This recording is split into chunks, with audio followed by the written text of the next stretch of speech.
tal? ¿Cómo están? Y bienvenidos a Tinto Sin Alcohol, un programa que no es para todo el mundo. Siempre me llamó la atención una cosa, no Dios, la gente que dice representarlo.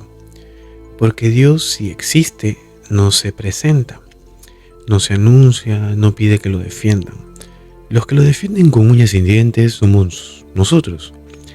Antes de las religiones organizadas, el ser humano ya creía. No en templos, no en libros sagrados, no en dogmas. Creía porque tenía miedo. Miedo al rayo, miedo al hambre, miedo a la noche, miedo a no entender nada. Y de ese miedo nacieron los dioses antiguos. El sol era un dios, porque sin él te morías. La lluvia era un dios, porque decidía si ese año comías o no. El mar era un dios, porque podía tragarte sin pedir disculpas. No había fe, había supervivencia. Cada dios explicaba una parte del caos. Era una forma primitiva pero honesta de decir, no entiendo el mundo, pero necesito creer que alguien lo entiende. Los dioses antiguos no eran buenos, eran injustos, violentos, impredecibles, como la vida. Y luego pasó algo enorme. Alguien dijo, ¿y si no son muchos dioses? ¿Y si es solo uno? Una idea potente, elegante, un solo origen para todo.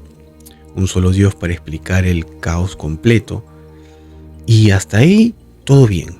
El problema vino después, porque entre ese Dios único y el ser humano apareció una figura peligrosa, el intérprete oficial de Dios, el que dice, Dios no habla contigo, habla conmigo y yo te digo que quiere. Y ahí nacen las religiones como sistema. Ya no bastaba creer, había que creer correctamente, había que creer como corresponde, había que creer sin hacer demasiadas preguntas.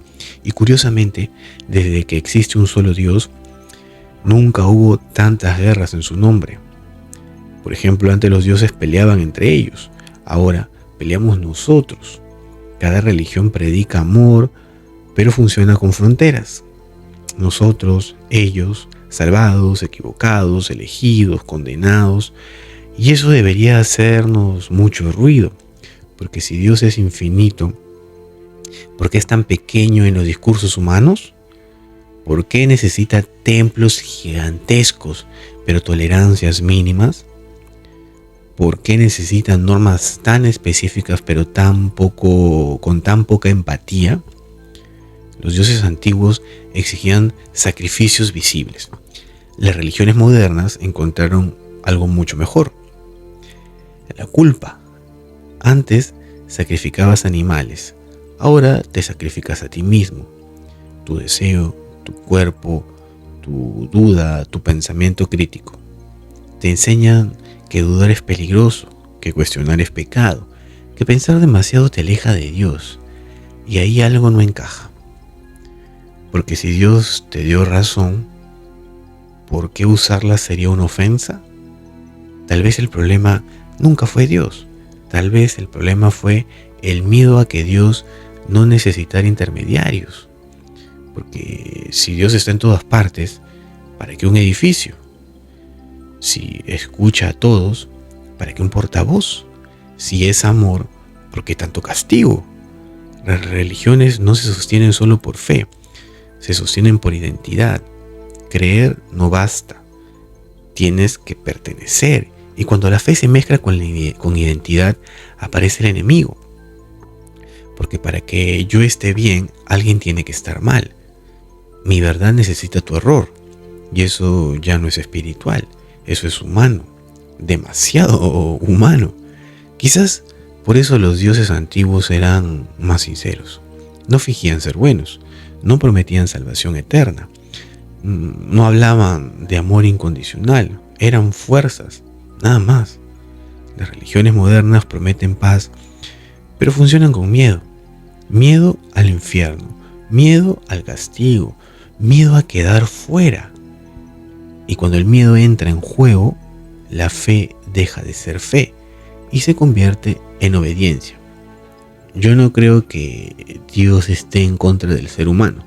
Creo que el ser humano usa a Dios para estar en contra de otros humanos, para justificar poder, para justificar control, para justificar superioridad moral. Tal vez Dios no creó las religiones, tal vez las religiones crearon versiones de Dios que les convenían en realidad. Un Dios que vigila, un Dios que castiga, un Dios que anota, porque un Dios así es muy útil. Sirve para gobernar, sirve para callar, sirve para ordenar, pero no sirve para amar. Y aún así la gente sigue creyendo. Y eso no es malo, eso es humano. Seguimos buscando sentido, seguimos buscando algo más grande, seguimos preguntándonos por qué estamos acá. Tal vez esa búsqueda sea lo único verdaderamente sagrado, no la respuesta, la pregunta. Y ahora viene algo incómodo. Tal vez existe un solo Dios, o tal vez ninguno. Tal vez Dios no es una entidad, sino una experiencia. Tal vez no está arriba, sino en cómo miras al otro cuando nadie te obliga. Tal vez no le importa cómo rezas, sino cómo tratas. Y tal vez, y solo tal vez, si Dios existe, no pertenece a ninguna religión. Y si no existe, entonces la responsabilidad de ser humanos es completamente nuestra. Y eso asusta más que cualquier infierno. Porque sin un Dios castigando, ya no hay excusas. Y ahí te dejo la duda. Cuídense. Chau, chau.